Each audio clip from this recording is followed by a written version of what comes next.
السلام علیکم ورحمۃ اللہ تعالی وبرکاتہ۔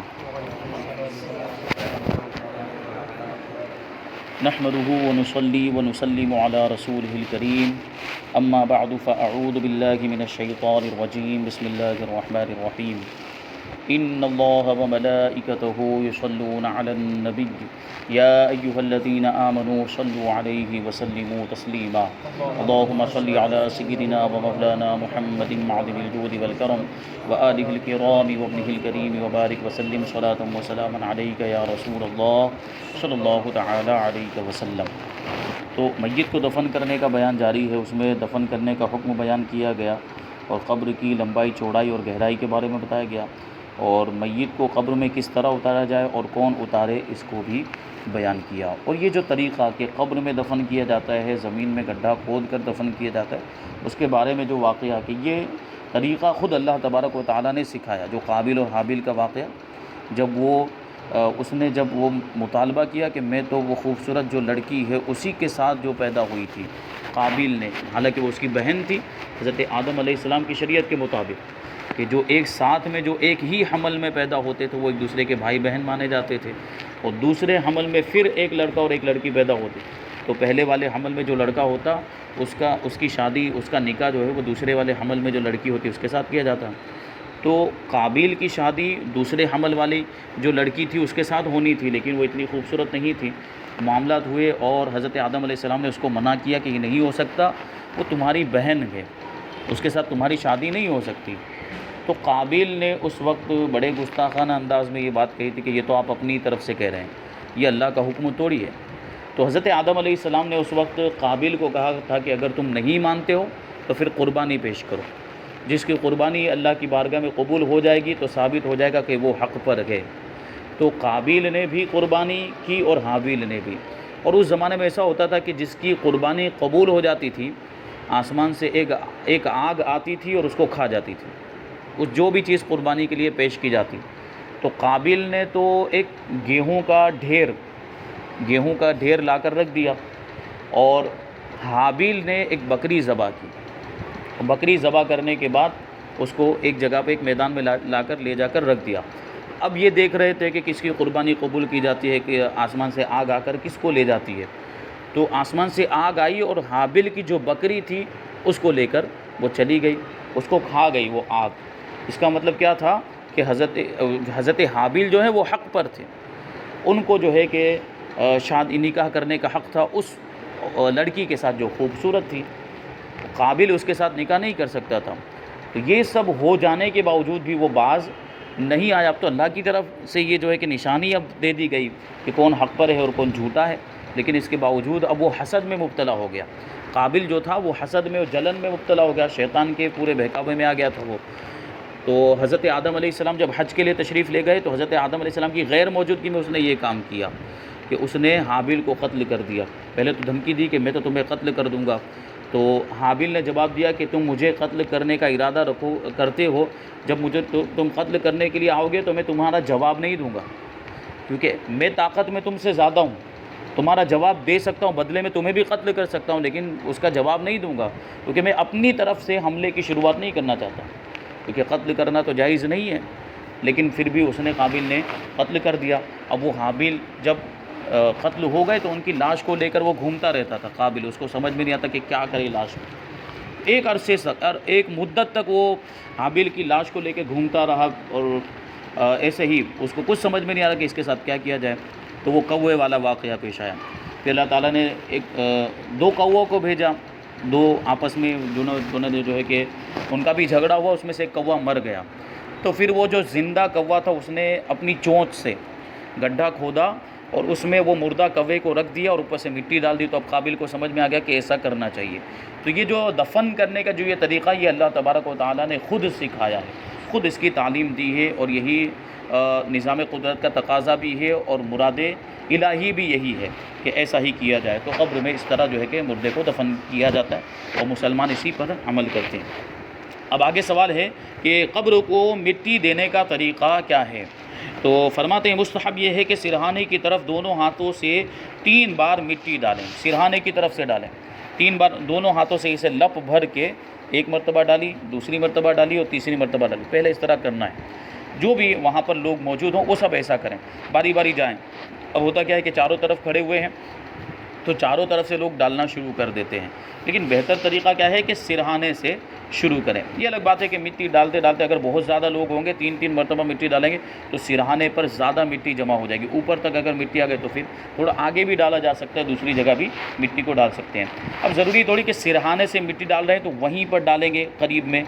تھوڑا ایسا کر کے آگے کی طرف بیچ میں بھی ڈال سکتے ہیں، تھوڑا یوں اور زور سے پھینکیں گے تو اور آگے بھی جا سکتی ہے، لیکن ڈالنا کہاں سے؟ وہیں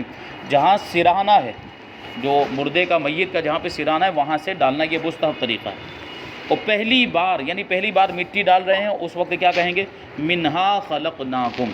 ایک بار یہ اس طرح کے لب بھرا اور اس کو ڈال رہے ہیں تو ڈالتے وقت یہ پڑھیں منہا خلقناکم۔ اس کا معنی کیا ہوتا ہے کہ اسی سے ہم نے تمہیں پیدا کیا۔ اسی سے مطلب کیا؟ مٹی سے۔ انسان کی پیدائش کس چیز سے ہوئی ہے؟ مٹی سے ہوئی۔ حضرت آدم علیہ السلام کو مٹی سے بنایا گیا۔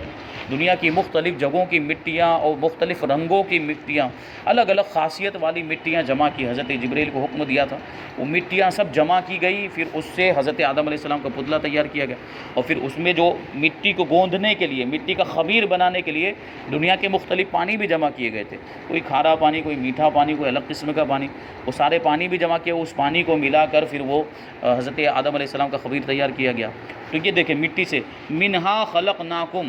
اس سے ہم نے تمہیں پیدا کیا۔ اور دوسری بار مٹی ڈالتے وقت کیا کہے؟ وفیہا نعیدکم، اور اسی میں ہم تم کو لوٹائیں گے۔ تو آدمی مرنے کے بعد کہاں جاتا ہے؟ مٹی ہی میں جاتا ہے۔ اور تیسری مرتبہ میں کہے ومنہا نخرجکم تارۃ اخری، اور اسی سے ہم تم کو دوبارہ نکالیں گے۔ یعنی جب قیامت قائم ہوگی، میدان حشر قائم ہوگا تو سب اپنی قبر سے زندہ ہو کر اٹھیں گے۔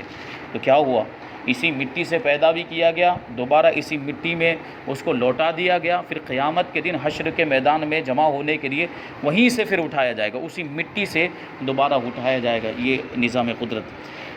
تو یہ ہو گیا 3 مرتبہ ہوگی۔ اب باقی مٹی ہاتھ یا کھرپی یا پھاوڑے وغیرہ جس چیز سے ممکن ہو قبر میں ڈال دیں، جو ہاتھ سے ڈال دے یا پھر کوئی پھاوڑا وغیرہ ہے۔ کھرپی وہ جو چھوٹا سا جو وہ ہوتا ہے، جو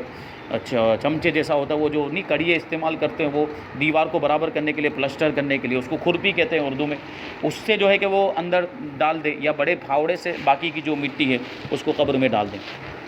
اور جتنی مٹی قبر سے نکلی اس سے زیادہ مٹی ڈالنا مکروہ ہے۔ گڈھا کھودنے میں مٹی نکلی ہے، ظاہر سی بات ہے اب وہ بچنے ہی والی ہے، بلکہ زیادہ ہوگی، کیونکہ ابھی ہم نے مردے کو بھی رکھ دیا، اور مردے کو رکھنے کے بعد اور زیادہ اندر جگہ جو ہے کہ وہ کشادہ رہتی ہے، کھلی ہوئی جگہ، تو اس کی وجہ سے اب مٹی اوپر کی طرف آنی ہے، تو الگ سے کہیں سے لا کر مٹی ڈالنے کی ضرورت نہیں ہے، یہ مکروہ ہے، ایسا نہیں کرنا چاہیے۔ جتنی مٹی نکلی ہے اتنی ہی مٹی ڈالی جائے۔ قبر چوکھنٹی نہ بنائیں، بلکہ اس میں ڈھال رکھیں جیسے اونٹ کا کوہان ہوتا ہے، یعنی بالکل چوکھنٹی، بالکل ایک دم چوکور بنا دی، اور بالکل سیدھی ایک دم قبر بنا دی، ایسی سیدھی قبر بنا دی کہ اب کیا ہوگا کہ وہ پانی بھی جمع ہو جائے گا اگر بارش ہوگی، ایسا تو بالکل چوکور ایک سی یا بالکل سیدھی بھی نہیں بنانی چاہیے، بلکہ کیسی ہونی چاہیے؟ قبر ڈھال والی ہونی چاہیے، یعنی دونوں طرف ڈھال ہو، ادھر بھی ڈھلان ہو، ادھر بھی ڈھلان، دونوں طرف، جیسے عام طور پر ہم بناتے ہیں۔ اور اونٹ کے کوہان کی طرح، اونٹ کے کوہان مطلب وہ اونٹ کی پیٹھ کے اوپر نہیں، وہ اتنا حصہ نکلا ہوتا ہے گول، تو اس طرح جو ہے کہ قبر کو بھی بنایا جائے۔ اور اس پر پانی چھڑکنے میں بھی حرج نہیں، یعنی دفن کرنے کے بعد پانی چھڑکنے میں کوئی حرج نہیں۔ اور اس وقت کیونکہ ابھی ہم نے مٹی ڈالی ہوتی ہے تو مٹی بکھری ہوئی رہتی ہے، تو مٹی کو جمانے کے لیے، تاکہ اچھی طرح سے مٹی وہ بکھری ہوئی جو ہے وہ ایک جگہ پر جمع ہو جائے، تو اس مقصد کے لیے، کیونکہ یہ صحیح مقصد ہے، اس وقت پانی ڈالنے میں کوئی حرج نہیں۔ لیکن اس کے بعد جو پانی ڈالنے کا ایک سلسلہ جاری ہو جاتا ہے کہ ہر ہفتے جا کر آدمی جو ہے کہ پانی ڈال رہا ہے، اور جو اس کا جو ہے کہ کوئی مقصد نہیں ہوتا، اور یہ پانی کو فضول میں ضائع کرنا ہوتا ہے۔ ہاں اگر وہاں پر پودے ہیں، درخت ہیں، مٹی وہ جو ہے قبر کے اوپر، قبر کی مٹی سے ہی پودے نکلے ہوئے ہیں، ان پودوں کو پانی پہنچانے کی نیت سے اگر وہاں پانی ڈال رہا ہے تو یہ ایک صحیح مقصد ہوا،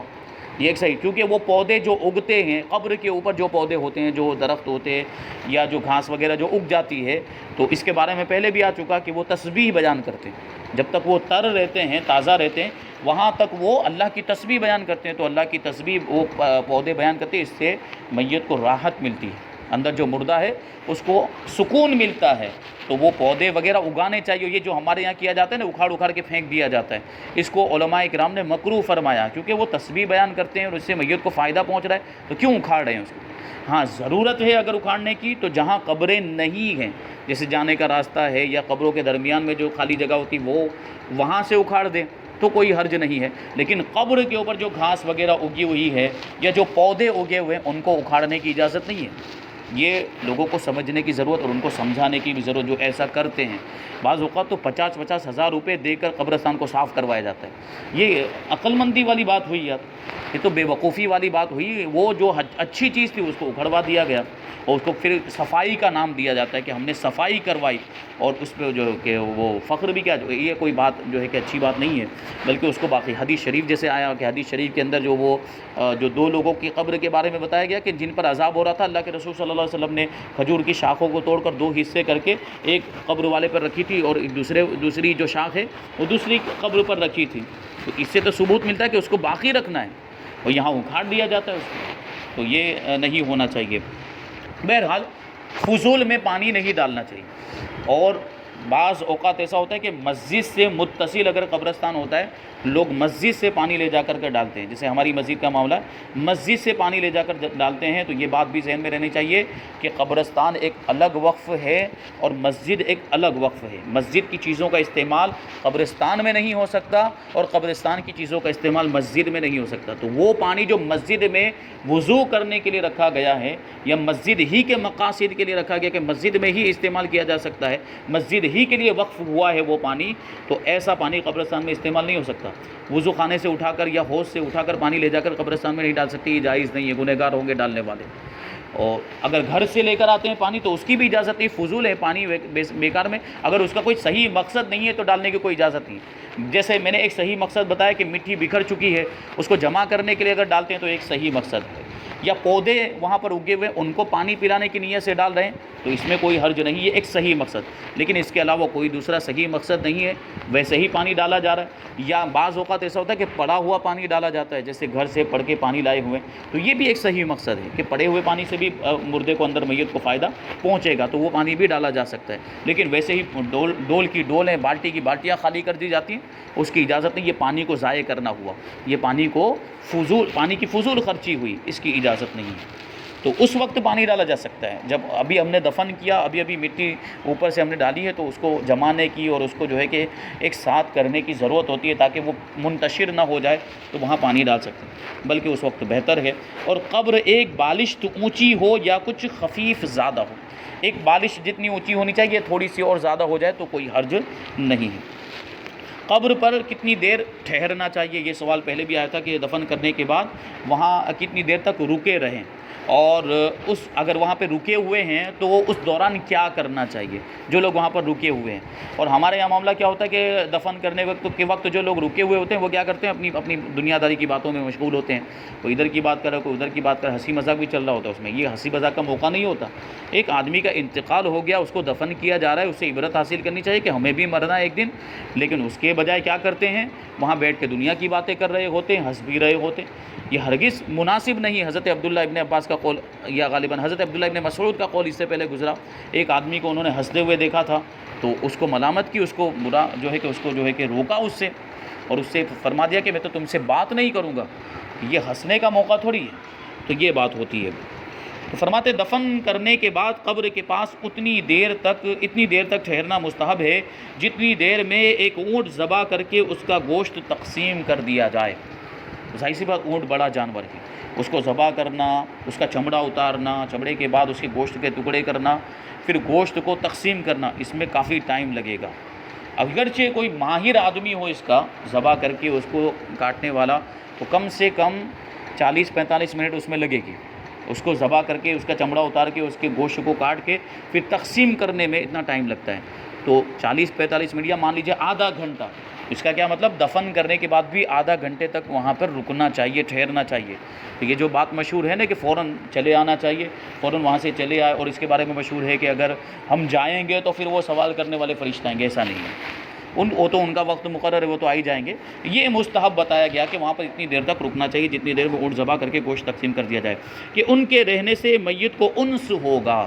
یعنی لوگ اگر وہاں پہ رکے رہیں گے تو میت کو ایک انسیت حاصل ہوگی اور سکون ملے گا، اور نکیرین کا جواب دینے میں وحشت اور گھبراہٹ نہیں ہوگی۔ اس سے بھی ثابت ہوا کہ لوگوں کے رہنے کی وجہ سے ایسا نہیں کہ نکیرین آئیں گے نہیں، بلکہ وہ تو اپنے وقت پر پہنچ جائیں گے، اور نکیرین آ بھی جائیں گے اور وہ سوالات اندر ہو رہے ہیں، ہم کو کیا پتہ چل رہا ہے کہ اندر کیا ہو رہا ہے، تو وہ سوالات ہو رہے ہیں تو وہ جواب دینے میں اس کو گھبراہٹ نہیں ہوگی کہ لوگ موجود ہیں۔ اور اتنی دیر تک جو لوگ کھڑے ہیں تو خالی کھڑے نہیں رہنا، خاموش کھڑے نہیں رہنا، بلکہ کیا کرنا ہے، تلاوت قرآن کرنی ہے، اور میت کے لیے دعا اور استغفار کرنا ہے، یعنی مغفرت کی دعا کرنی ہے اس کے لیے، اور یہ بھی دعا کریں کہ نکیرین کے سوالات کے جواب میں وہ ثابت قدم رہے میت، یعنی اس کو سوالوں کے جواب دینے میں آسانی ہو، اللہ تبارک و تعالیٰ اس کے لیے آسانی فرمائے، اس کے جواب آ جائیں۔ اور مستحب یہ ہے کہ دفن کے بعد قبر پر سورہ بقرہ کا اول اور آخر پڑھیں، یعنی سورہ بقرہ کا جو ابتدائی حصہ ہے، شروع والا حصہ، الف لام میم سے لے کر مفلحون تک جو شروع میں ہے، اور آخری حصہ یعنی آمن الرسول بما انزل الیہ من ربہ والمؤمنون، جہاں سورت ختم ہو جاتی وہاں تک، ٹھیک ہے، یہ جو ہے کہ وہاں کھڑے رہ کر اس کو پڑھیں، تو اس کی برکت سے اس کو سوالات قبر کے اندر آسانی ہوگی، اور اس پر سے عذاب قبر کو کم کیا جائے گا، اور اس میں بھی آسانی ہوگی۔ آگے ہے قبر اور قبرستان میں کون سی باتیں منع ہیں۔ قبر پر بیٹھنا، سونا، چلنا، پاخانہ پیشاب کرنا، یہ سب حرام ہے۔ بعض اوقات کیا ہوتا ہے، لوگ قبروں پر پاؤں بھی رکھ دیتے ہیں،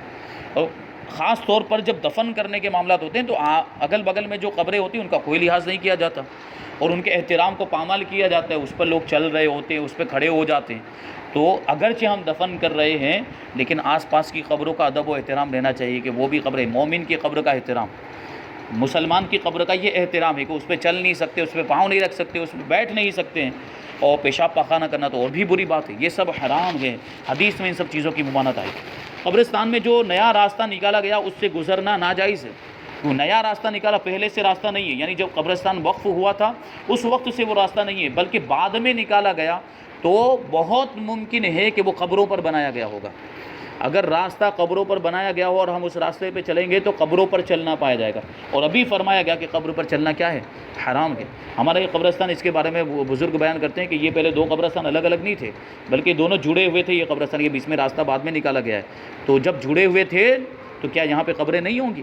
وہ قبروں پر وہ راستہ بنا ہوا ہے، اس پہ چلنا بھی جائز نہیں ہے۔ علماء کرام نے اس کو بھی ناجائز دیکھا ہے کہ قبر وہاں پر آئے گی ہمارے پاؤں کے نیچے، ہم کو کیا معلوم کہاں پر قبر ہے، وہ بنانے والا گنہگار ہوگا جس نے راستہ بنایا، اس کی وجہ سے لوگ چل رہے ہیں۔ لیکن چلنے والوں کے لیے بھی چاہیے کہ جب ہم کو پتہ ہے کہ یہ نیا راستہ بنا ہے اور یہاں قبریں جو ہے قبریں ہونے کا بہت زیادہ امکان ہے، تو اس پہ چلنے کی اجازت نہیں ہوگی، خواہ نیا ہونا اسے معلوم ہو یا اس کا گمان ہو۔ نیا راستہ ہونا معلوم ہے تب تو ہرگز چلنا نہیں، یا اس کا گمان بھی ہے کہ یہ راستہ نیا ہے تب بھی اس کو چلنے کی اجازت نہیں ہے۔ اب بعض جگہوں پر ابھی جیسے ایک سوال ہمارے پاس آیا تھا،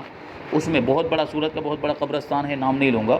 بہت بڑا قبرستان ہے، بہت جو ہے کہ مقدس مزار ہے، بہت بڑا مزار ہے،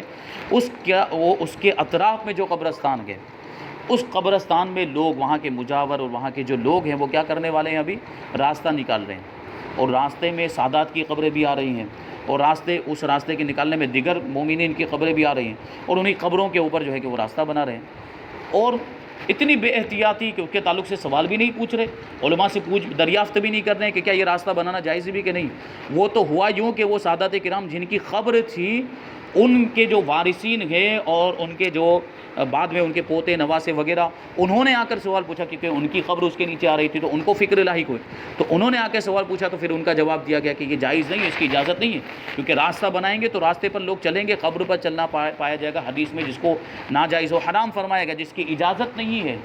پھر بعد میں جب جا کے ان لوگوں کو بتایا گیا تو وہ کیا کہہ رہے ہیں کہ اچھا چلو ایک کام کرتے ہیں کہ یہاں سے راستہ نکلے گا تو آپ کے دادا جان کی یا آپ کے جو ہے کہ نانا کی قبر کو اٹھا کے سائڈ پہ کر دیتے ہیں۔ وہ بھائی اوپر والا حصہ الگ کر دینے سے قبر تھوڑی وہاں سے ہٹ جائے گی، قبر تو جو جسم مبارک ہے تو اندر ہی ہے، تو وہ قبر تو اصل جسم کا تعلق قبر سے ہے، یہ اوپر جو ابھرا ہوا حصہ ہوتا ہے اس کو تھوڑی قبر کہا جاتا ہے، یہ تو انتہائی بے وقوفی والی بات ہو گئی۔ تو یہ جواب دیا گیا، اور پتہ نہیں ابھی بھی وہ اپنے اس عمل سے باز آئے ہیں کہ نہیں ہے۔ کتنا بڑا ایسے بڑے بزرگ کے پہلو میں قبرستان ہے اور وہاں اتنا بڑا حرام کام ہو رہا ہو، کتنے افسوس کی بات ہے۔ تو ایسا بھی لوگ کرتے ہیں۔ اور جہالت کے معاملات اتنے ہیں کہ جاہل ہیں، دین سے کوئی مطلب نہیں ہے، کچھ بھی کر ڈالتے ہیں اپنی طرف سے، مسجد میں بھی کچھ بھی رد و بدل کر ڈالتے ہیں، اور قبرستان میں بھی اپنے اعتبار سے جو آیا توڑ دیا، جو آیا بنا دیا، اور اس تعلق سے علماء سے پوچھتے بھی نہیں ہیں، پوچھنا ضروری بھی نہیں سمجھتے ہیں۔ یہ بہت سی مساجد، اب کسی مسجد کا کیا نام لیں، یہ ہوتا ہے کہ وہاں کچھ بھی بنا دیا، اور ناجائز طریقے پر بھی بہت سی چیزیں بنا دی جاتی ہیں۔ بعض اوقات ایسا ہوتا ہے کہ قبرستان کی زمینیں مسجد کے اندر شامل کر لی جاتی ہے۔ قبرستان ایک الگ وقف ہے، اس کی زمین کو مسجد میں شامل نہیں کیا جا سکتا، اور مان لیجئے کہ اگر وہ زمین کو شامل کرنے میں اگر وہاں پر کوئی قبر آ گئی، تو وہاں جو بھی نماز پڑھے گا اس کی نماز مکروہ تحریمی ہوگی۔ قبر کے اوپر اگر کوئی نماز پڑھے گا تو نماز مکروہ تحریمی ہوگی۔ ایسا ہوا ہے، خبریں آ گئی ہیں زمین کو جو ہے کہ مسجد کو وسیع کرنے کے چکر میں، مسجد کو کشادہ کرنے کے چکر میں قبرستان کی زمین کو اندر لے لیا۔ تو جو جگہ قبرستان کے لیے وقف ہوئی اس کو مسجد میں شامل کیا ہی نہیں جا سکتا، اگرچہ وہاں قبریں نہ ہوں پھر بھی اجازت نہیں ہے وقفی قبرستان کو مسجد میں شامل کرنے کی۔ اسی طرح جو جگہ مسجد کے لیے وقف ہوئی وہاں قبرستان نہیں بنایا جا سکتا، کیونکہ جو وقف الگ ہے، جو جس چیز کے لیے وقف کیا گیا ہے، یا زمین جس کام کے لیے، جس مقصد کے لیے وقف کی گئی، اس کو اسی میں استعمال کیا جا سکتا ہے، اس کو دوسرے مقصد میں استعمال نہیں کر سکتے۔ تو یہ چلنا پھرنا یہ سب ناجائز و حرام۔ اب آگے ایک سوال ہے کہ قبر پر قرآن پڑھنے کے لیے حافظ مقرر کرنا کیسا ہے؟ ایک حافظ جی کو لگا دیا کہ آپ جو ہے کہ یہاں پہ قرآن شریف پڑھتے رہے، روزانہ 1 پارہ پڑھ دینا یا 2 پارے جتنے بھی ہو سکے آپ جو ہے کہ یہاں پر پڑھ دینا روزانہ قبر پہ آ کر، اور اس کی یہ آپ کو اجرت دے دی جائے گی۔ بنیادی طور پر سوال کیا ہے؟ اجرت دینا، یعنی اس کو جو ہے کہ پیسے دے کر اس کے لیے مقرر کرنا، یہ کیسا ہے؟ ایک تو یہ ہے کہ وہ دل سے پڑھے گا بغیر کسی پیسے کے، ویسے ہی پڑھے، جیسے مان لیجئے کہ رشتہ دار میں ان کے کوئی حافظ قرآن ہے، ان کو رکھ لیا اور وہ بغیر پیسے لیے پڑھیں گے، تو اس میں تو کوئی حرج نہیں ہے، تو ثواب کی بات ہے۔ سوال کہاں ہے، پیچیدگی کہاں پر ہے کہ جب پیسے دے کر کسی کو مقرر کیا جا رہا ہے، تو اس کا جواب دیتے ہیں۔ قبر پر قرآن پڑھنے کے لیے حافظ قرآن کو مقرر کرنا جائز ہے، کوئی حرج نہیں، یعنی جب کہ پڑھنے والا اجرت پر نہ پڑھے، اجرت لے کر پیسے لے کر نہ پڑھتا ہوں، کہ اجرت پر قرآن مجید پڑھنا اور پڑھوانا جائز نہیں ہے، کہ یہ ایک اطاعت ہے، عبادت ہے، عبادت کے بدلے میں اجرت نہیں لی جا سکتی۔ کوئی عبادت کا کام کرے اس کے بدلے میں اجرت لینا جائز نہیں ہوتا ہے۔ تو اگر اجرت پر پڑھوانا چاہتے ہیں، اگر یہ چاہتے ہیں کہ اس کو کوئی پیسے دیے جائیں، تو اس کو اپنے کام کے لیے اجیر رکھ لیں، اپنے کام کے لیے نوکر رکھ لیں۔ جیسے مثال کے طور پر ابھی وہ جو قرآن شریف پڑھے گا اس کے لیے 1 گھنٹے کا ٹائم لگے گا، تو ہم کیا کریں کہ اس کو 1 گھنٹے کے لیے اپنا نوکر بنا لیں، یعنی اپنا اجیر بنا لیں، کہ بھائی میں تم کو 1 گھنٹے کے لیے اپنا اجیر بنا دوں۔ یہ نہ کہے کہ قرآن پڑھنے کے لیے میں تم کو اجیر بناتا ہوں، وہ نوکر بنا لیا، اب اس وقت اس کا کوئی ذکر نہیں ہوا تھا قرآن بھی پڑھا جائے گا، اب بعد میں اس سے کہے کہ یہ جو وقت تم نے مجھے دیا ہے، 1 گھنٹے کا وقت دیا ہے، اب اس میں تم ایک کام کرو کہ جا کے قرآن شریف پڑھ دو، اور اس کو جو اب پیسے مل رہے ہیں وہ جو اس نے وقت دیا ہے اس کے پیسے ملیں گے، اب وہ قرآن کے بدلے میں نہیں ملیں گے، قرآن پڑھنے کے بدلے میں نہیں ملیں گے، تو یہ جائز ہو جاتا ہے اس طریقے سے۔ تو تراویح جو پڑھاتے ہیں، تراویح پڑھانے والوں کو بھی ایسا ہی کرنا چاہیے کہ جو 1 گھنٹے کا یا 2 گھنٹے کا جو وقت دیتے ہیں اس پر وہ اپنا اجارہ کر لے، کہ میں جو ہے یہ پورے رمضان کے اتنے 27 دن تک میں روزانہ 2 گھنٹے کا آپ کو وقت دوں گا، اب اس میں جو بھی آپ کو مجھ سے کروانا ہے وہ کروا لینا، اور اسی میں وہ تراویح پڑھا دے، اور اس کے بدلے میں جو بھی اس کو جو اجرت ملتی ہے وہ اجرت لے سکتے ہیں۔ قبر میں شجرہ اور عہد نامہ رکھنا جائز ہے یا نہیں؟ قبر میں بعض اوقات شجرہ جس کا مرید ہے وہ پیر صاحب کا شجرہ رکھا جاتا ہے، عہد نامہ بھی رکھا جاتا ہے، کہ یاسین شریف کے اندر نہیں، پیچھے آخر میں عہد نامہ ہوتا ہے، وہ عہد نامہ بھی رکھا جاتا ہے، تو کیا اس کی اجازت ہے؟ جواب، شجرہ یا عہد نامہ قبر میں رکھنا جائز ہے، کوئی حرج نہیں، اور بہتر یہ ہے کہ میت کے منہ کے سامنے قبلے کی جانب تاک کھود کر اس میں رکھا جائے، یعنی میت کو ظاہر سی بات ہے اس کا چہرہ قبلے کی طرف کیا جاتا ہے، تو قبلے کی جانب جو وہ دیوار ہے، یعنی مٹی والی جو دیوار ہے، اس کے اندر ایک طاق بنا دیں، اس کے اندر ایک گڈھا کھود دیں اندر کی جانب، اور اسی میں یہ عہد نامہ بھی رکھ دیں، اور اسی کے اندر شجرہ بھی رکھ دیں۔ اور بعض اوقات ایسا ہوتا ہے کہ قرآن شریف بہت بوسیدہ ہو گئے ہوتے، بہت پرانے ہو گئے ہوتے، ورق بھی اس کے پھٹ گئے ہوتے ہیں، اور بہت وہ اس کا معاملہ بوسیدہ ہونے کی وجہ سے اس کو ہم اگر پڑھتے ہیں تو وہ پھٹتا ہی چلا جاتا ہے، تو وہ قرآن شریف کو بھی دفن کر دینے کا حکم ہے، تو اس کو بھی اس طریقے سے کسی مومن کی قبر میں ایک طاق کھود کر ایک سائیڈ میں قبر میں جو اس کے جہاں جس طرف اس کا چہرہ ہے اس طرف کی جو دیوار ہے مٹی کی، اس میں طاق بنا کر قرآن شریف بھی رکھ دیں، یا کوئی سپارے ہیں ان کو رکھ دیا، قاعدے ہیں، اماں پارہ وغیرہ جو بھی ہوتے ہیں، یا متبرک اوراق ہوتے ہیں جن میں قرآن کی آیت لکھی ہوتی ہے، یا تعویذات وغیرہ ہوتے ہیں ان کو، یا کچھ بھی ایسی جو تغرے وغیرہ ہوتے ہیں جو مبارک ہوتے ہیں، ان کو اگر رکھنا چاہتے ہیں تو قبر میں اسی طرح سے رکھا جائے۔ یعنی بہتر یہ ہے کہ کفن میں رکھنے کی بجائے کہاں پہ رکھیں؟ وہاں پہ وہ جو ہے کس کے ساتھ رکھ دیں، کیونکہ کفن میں رکھنے کی صورت میں جو ایک چیز میں نے پہلے بتائی تھی کہ وہ مردہ جو ہے کہ بعد میں اس کا جسم پھٹتا ہے پھولتا ہے، اس کے جسم سے سب رطوبتیں نکلتی ہیں تو اس میں لگیں گی. بہرحال وہاں رکھنے میں بھی کوئی ناجائز و گناہ نہیں ہے، لیکن بہتر کیا ہے کہ وہاں پر رکھ دے، وہ طاق بنا کر اس میں رکھ دیں، تو یہ بہتر طریقہ. تو یہ کچھ بیان ہوئے، ابھی اور بھی مسائل اس میں باقی ہیں، جیسے کہ آگے زیارت قبور کے بارے میں بتائیں گے کہ قبروں کی زیارت کرنا کیسا ہے، اور پھر قبروں کی زیارت کرنے کا طریقہ کیا ہے، کہ قبرستان میں ہم جائیں تو کس طریقے سے جائیں، یا کسی ولی کے مزار پر جائیں تو وہاں پر کیسے حاضری دینی ہے، اور پھر دیگر کچھ مسائل انشاءاللہ تبارک و تعالیٰ اور آگے بیان کیے جائیں گے. اللہ تبارک و تعالیٰ ہم سب کو عمل کی توفیق عطا فرمائے. وما علینا الا البلاغ. السلام علیکم.